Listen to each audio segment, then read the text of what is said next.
Okay, welcome back to another author interview at Crystal Lake. And today our guest is Richard Farren Barber. And I'm going to let him introduce himself and tell you what he writes. So take it away. Hello. Well, you've stolen my first line, which was to say I'm Richard Farren Barber. So still me. So I tend to write in the horror genre. Anything from short stories through to novels. Anywhere in between will do that. Although saying that, in the more recent years, I've tended to focus more of my time and my writing on novels and novellas than short stories. And I don't know. I tend to find it's harder to write shorter works. And so today I've had about 8 novellas published and a couple of novels. And my most recent publication, and the one with Crystal Lake, is One of the Dead, which is a novella. Yeah, and that one's coming out today. And so we're here to talk about that as well as some other things. So so give everyone a quick overview of the book, One of the Dead. Right. So it's about a character, Nick Teal, who's cursed with the ability to see the dead. So they're all around, but everyone else doesn't see them. They just doesn't notice that they exist. Whereas for Nick, he sees them. He knows what's going on. And the dead, they're not your zombie dead. They're not your vampire dead. They're something slightly different in that they're intelligent and they still need to feed off the living in order to survive. And over the years, because Nick is the only one that can see this, he's developed a strategy of just ignoring them and pretending they don't exist and not getting involved. And that's done well for him for a number of years. And then there is a trigger event that happens where he ends up intervening to stop the dead feeding on a mother and her young daughter, which goes against everything he's done in the past. But what happens is when he intervenes, suddenly, as well as him being able to see the dead, the dead suddenly realize that he's aware of them, and so he can no longer just stand at the sideline and let everything happen without him. So he has to get involved in what's going on. It's a very short précis of what the novel's about. Okay, so what were your inspirations for writing this book? I think 2 things. One is, so it's based in Nottingham, which is my home city in England, and one of it was, and a lot of my stories start off with a single vision or a scene or something that just comes to me. And for me, it was about Nick. So this character standing in the middle of Nottingham, where there's a very large open market square, knowing that the dead are coming. So he's aware of them. He can't see them, but there's all the triggers about he can hear them, he can smell them, and it tied in with I'd just been reading like a writing workshop about the use of different senses in writing, and particularly in horror fiction. I thought, well, that's really interesting. So the two kind of collided.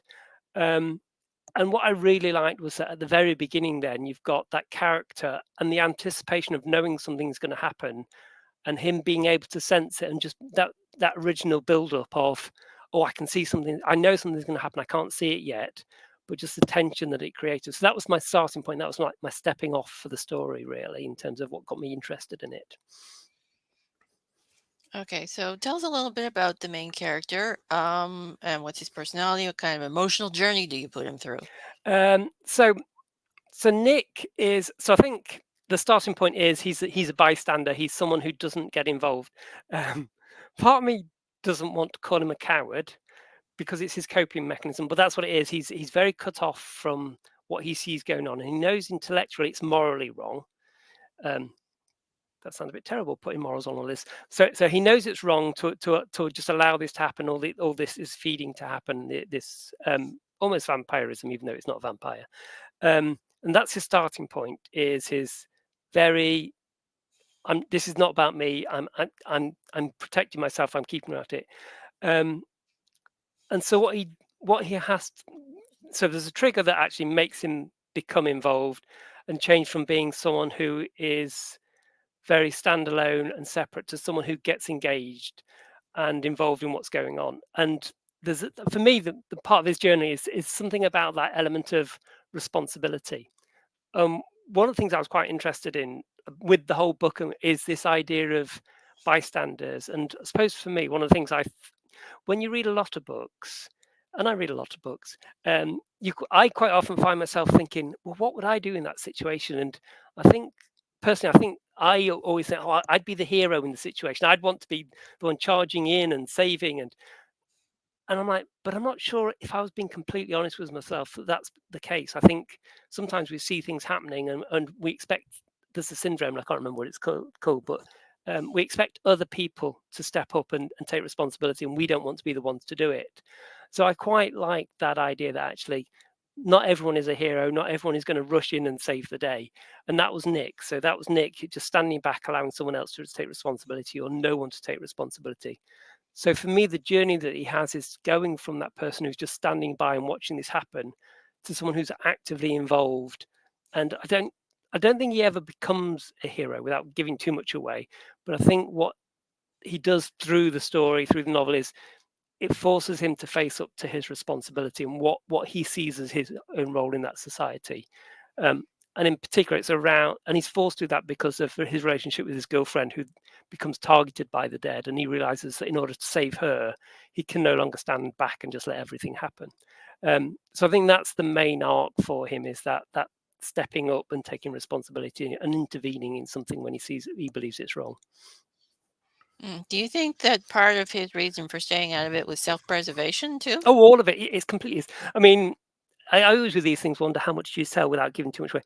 But basically, it's his condition, for want of a better way of describing it. So his ability to see the dead is genetic, and his mother and his father could both see the dead. And what he saw is he saw the impact that had on their lives, and that ultimately it completely fractures his family. So he at the start of the book, he does not speak to his father. He hasn't spoken to him for about a decade, and there is absolutely no relationship between father and son. And so, what he doesn't want is he doesn't want that to continue. And so he sees the only way to do that and to protect himself is to say, right, yes, I've got this talent, this curse, but I'm not going to engage with it because I've seen the devastation it's wrought upon my own family and my own parents. So yeah, it's definitely a self-preservation thing. Oh, so you've thrown in some Mm. generational trauma there too, for Yeah. good measure. Just a little bit, just to keep things interesting. Yeah. Okay, so what Mm. about some of the secondary characters? Do any of them stand out or steal scenes, or Um, I think one of the ones is, and I said, the person who latches himself onto his girlfriend Abby. In some ways, I'd wanted to keep the characters of the dead reasonably benign and anonymous, but actually they started to push through as characters in their own right. And I think to an extent that will always happen, because as soon as you throw a dead body walking around anywhere, immediately they're going to get the attention. So part of me thinks afterwards, well, actually, that was always going to happen. Dracula is called Dracula; it's not called Van Helsing. And for the same sort of reason, actually, there is something inherently dramatic about the dead rising up, which is quite. I mean, it's something I've come to in different novellas and novels, because I think that it's got that shock value. Um, but what I hadn't appreciated is actually how much those the characters of the dead would suddenly start to come out in their own right and be individuals rather than just a mass of bodies, in the way that you see with quite a lot of zombie films, where it's not the individuals that count. But I do think occasionally when you see zombie films where they are individuals, that can be more of a shock value, and that has a lot more emotional weight to it. Mm, definitely. So, what was the favorite scene that you wrote in the book, without giving Ooh. spoilers? Oh yeah, right. Okay. Can I have two? Yeah. So yeah, not giving spoilers. There's one which I kind of was looking forward to for ages, um, and it involves a dead body and maggots. And I knew I could see the scene like chapters and chapters and chapters ahead. And I thought, I'm really looking forward to this, just because. And I don't think it's just me personally, but I think there is something inherently unpleasant about fat white maggots on a dead body. And I just think that alone, that image, and I was like, oh, I quite like coming, and I knew it was coming. I was like, yeah, I'm really looking forward to that. Um, sad, but there Yeah. you go. Um, Yeah, you can tell you're a horror writer. You're looking forward yeah, to the yeah. scene with the maggots. I can't wait for the maggots. There are definitely going to be maggots in this one. And I mean, the other one, which it goes back to the generation of the stuff I'd said about his father, is there's a scene between Nick and his father where they finally meet after years of not speaking to each other at all, no contact at all. They finally meet. And I'm not going to say too much about it, and that wasn't in the first draft of the novella, and that kind of came in future iterations of it. But when I got to that scene, I'm like, actually, this is a really important part of the book. This is and a part of Nick's life is this explanation of his relationship with his father and his exploration of that. So when that, whereas with the maggots, I was looking forward to that one in advance.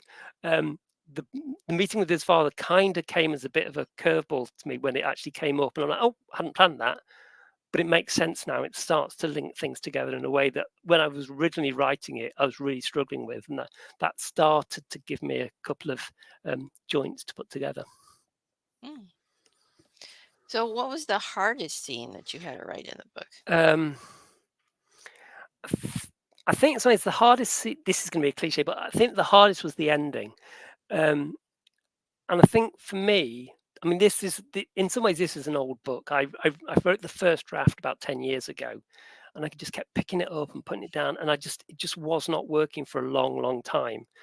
And some of it was, I think, the dynamics with the father and having to work through all of that came over a number of iterations and a number of rewrites and edits.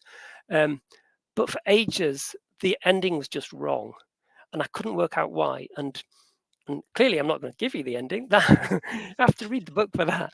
But I think for me, what it did is it took me a long time to understand an ending that was satisfactory for me and that felt like it was a fair and honest ending to his story, um, and not something just suddenly everything explodes and there you go. So it took me a while to try and work out actually what the ending should be rather than trying to force something on it. And I think that was for me one of the hardest things to do was actually allow the ending to find itself rather than just trying to force something to fit the word count or to fit some nice big bang ending.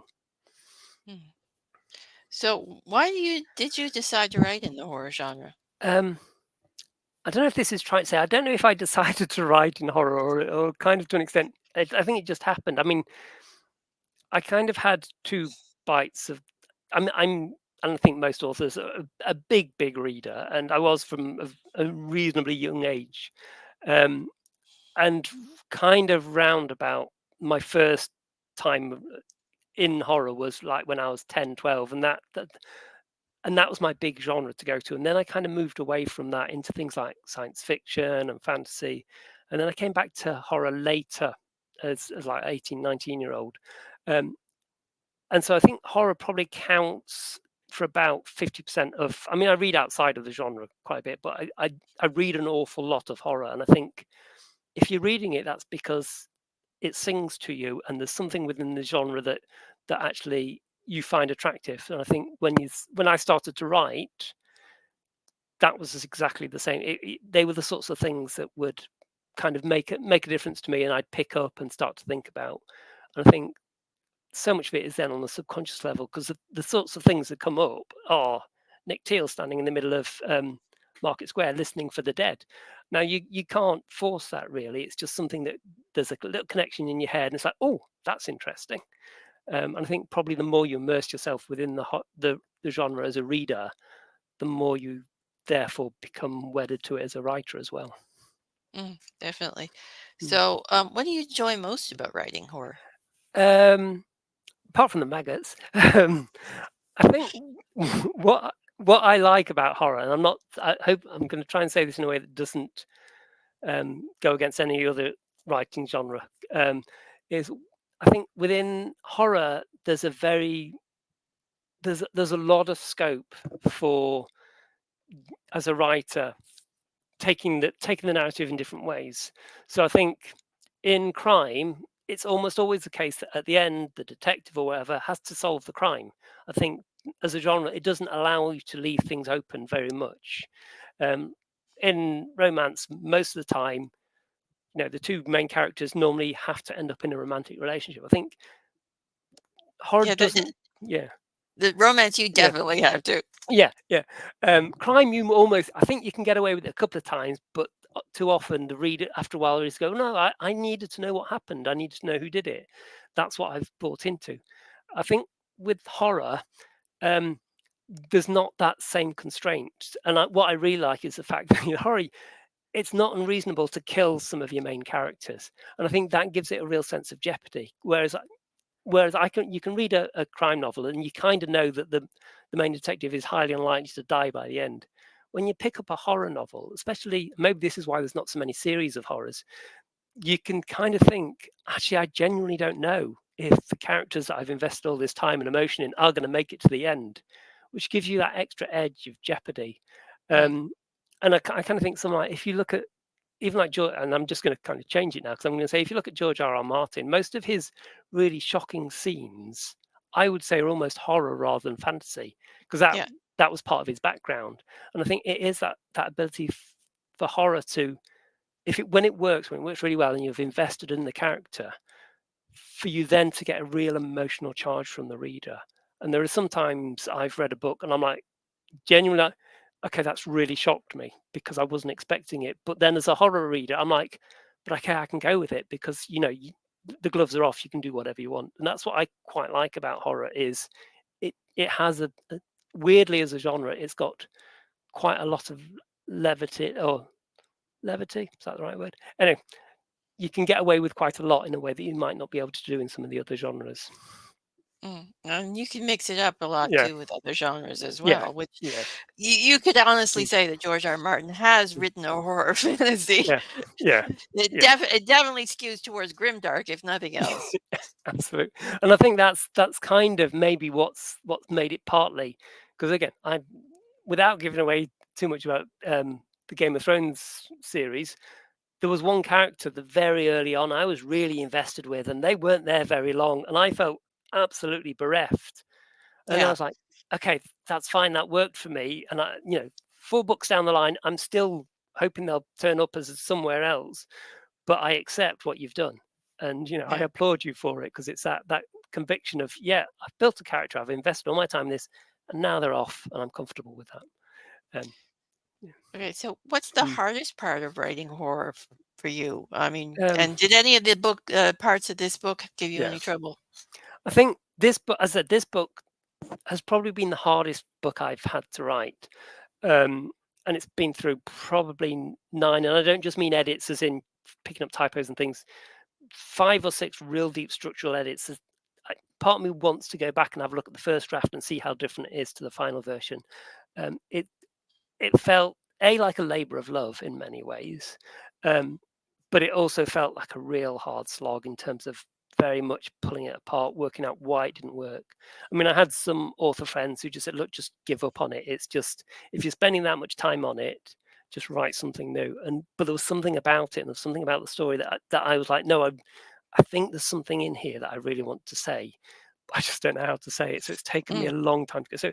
So it's been the book that has taken longest to get from first draft to a version that I'm happy with, definitely.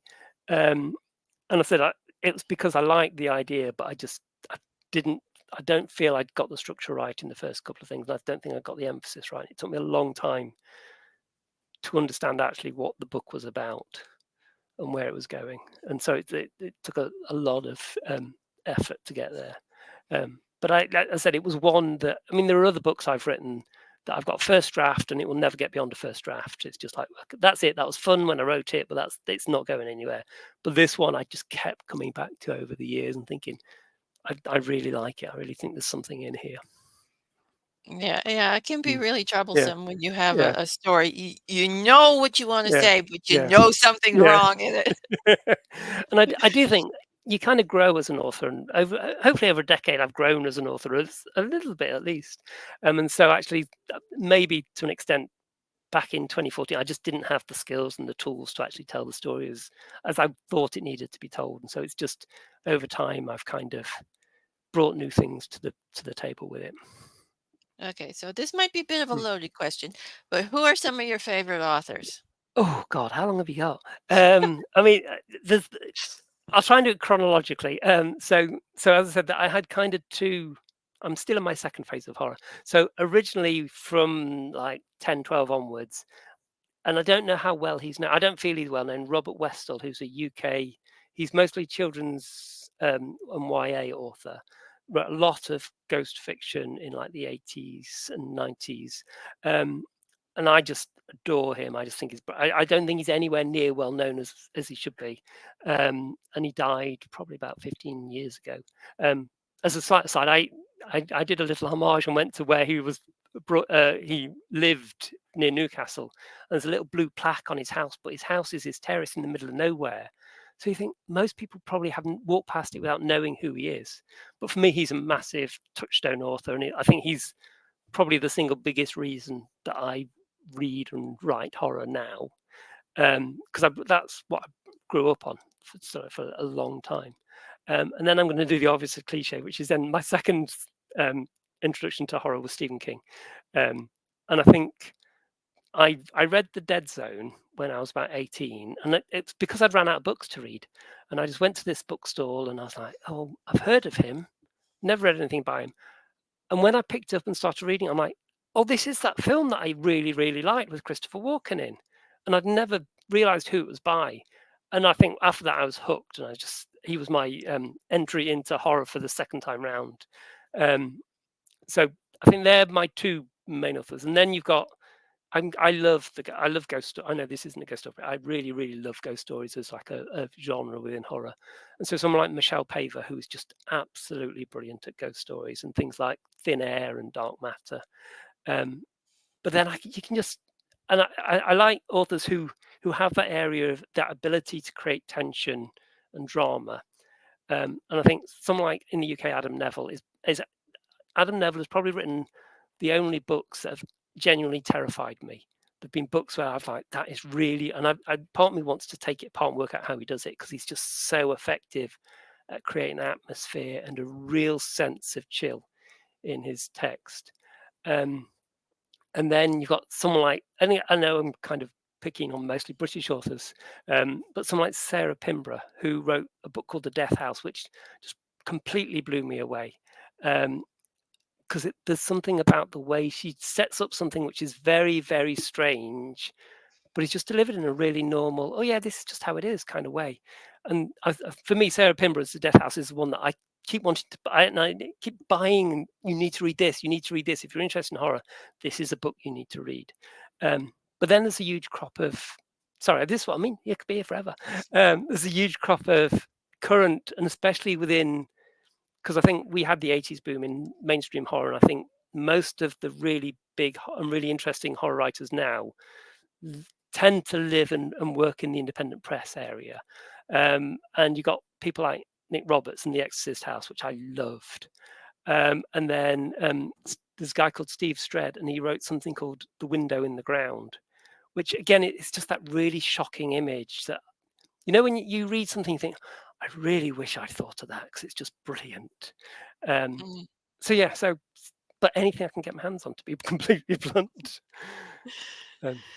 Okay, so what do you like to do when you're not writing? Do you have any hobbies or hidden talents? I don't think I've got any hidden talents. I mean, the cliche one is I read a lot when I'm not writing. I suppose I follow Nottingham Forest, which is a UK football or soccer team, depending on where you're looking at. And given how poor they tend to be doing on a regular basis, I suppose the only hidden talent you could argue that I have is optimism in the face of extreme adversity, because it always feels like there's a drama going on. But I think that's probably it. I said I spend a lot of time when I'm not writing and reading, but writing takes up an awful lot of my time as well. Okay, so tell us a little bit about some of the other books you've written. So I think one of the ones that a couple that I'm really proud of, and that I really liked. That sounds terrible. It sounds like picking your favorite child, doesn't it? But anyway, so last year I had one come out called 20 Years Dead, and I did realise that it seems to be that I put dead in every single title these days. And that was actually published by Crystal Lake as well. And that was basically, again, it was about the dead rising, but what I liked doing was trying to take a different spin on it. So in that case, the pitch was, it was basically 20 years after you've died, you come back to life very, very briefly, and it's exactly 20 years. So it's an opportunity for you to have, almost like as a family, have a second bite of the cherry. Once you know that somebody's dead, if you know that they're going to be back, even if it's only for 5-10 minutes, it's an opportunity to say the things you never had a chance to say, or for lovers to reunite and have those last moments together. Or for mafia bosses to give up all the secrets, or the pirates to tell you where the treasure's buried. But obviously it's horror, so that's not quite how it works out in terms of what happens when the main characters, and again, father. I probably need to think about this a bit more when I get home. So when his father reanimates, and what secrets that brief moment has to tell. So that was my last one last year. Um, and another one which doesn't involve the dead at all is I had a novella which came out a few years ago called Perfect Darkness, Perfect Silence, which it was basically just taken from us. The prompt was basically just a couple of lines in one of those apocalypse novels, and it was about when, and it's almost like in The Stand when they're clearing out Colorado of all their bodies. So it's that snippet of it's post uh, um, plague, and you get a small community, and you've got a group within that who have to then clear all of the area of the dead bodies, and it's about that little group and how they get on and how they fit within the wider community. So there are a couple of my more recent novels and novellas. Okay, so what's your next project? What can we expect from you in the future? Oh, well, I'm very bad at finishing. Well, no, I'm good at finishing first drafts. I'm very bad at then editing them and getting them out for publication. So I'm just finishing a novella at the moment. Um, that's again horror. It's set in the UK, and it's the starting premise is just a what looks like a stone statue just appears in a field one day, and then another one appears, and another one appears, and so they get all this media attention, and they get all the village gets what's going on with these, and so it's just unwrapping that. Now I haven't finished that one yet, so I don't know how I have an idea how it ends, but I don't know for definite. Um, so I'll finish that hopefully in the next 2 or 3 weeks, and then that just will sit in a drawer for forever and a day. Because I've got two novellas that I've written first drafts for that I need to get on and edit. The first one is kind of got YA horror vibe to it, and it's about a group of teenagers who break into a building that's just about to be demolished, and that's kind of comes from when I was growing up.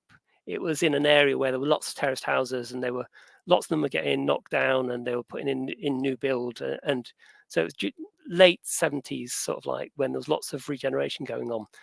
And so my route to school would quite often be walking along a row of houses where half the houses were there and half of them had been demolished, but you'd see like wallpaper just hanging because half the house had been cut off, and so that's one of them, and it's about what they do when they break into this house that's been demolished, being just before it's demolished. Um, and then the other novella that I've gone, this may be another version of like One of the Dead, which is it might take me a decade to sort out because it's very chaotic, and I'm not even sure how you define it, if it's horror or what. But it's basically kind of balancing the line between reality and dream worlds and how people move between the two. Um, and it's deliberately chaotic, but at the moment I have a fear that if I gave it to anyone to read, they would be like, that's just a real mess.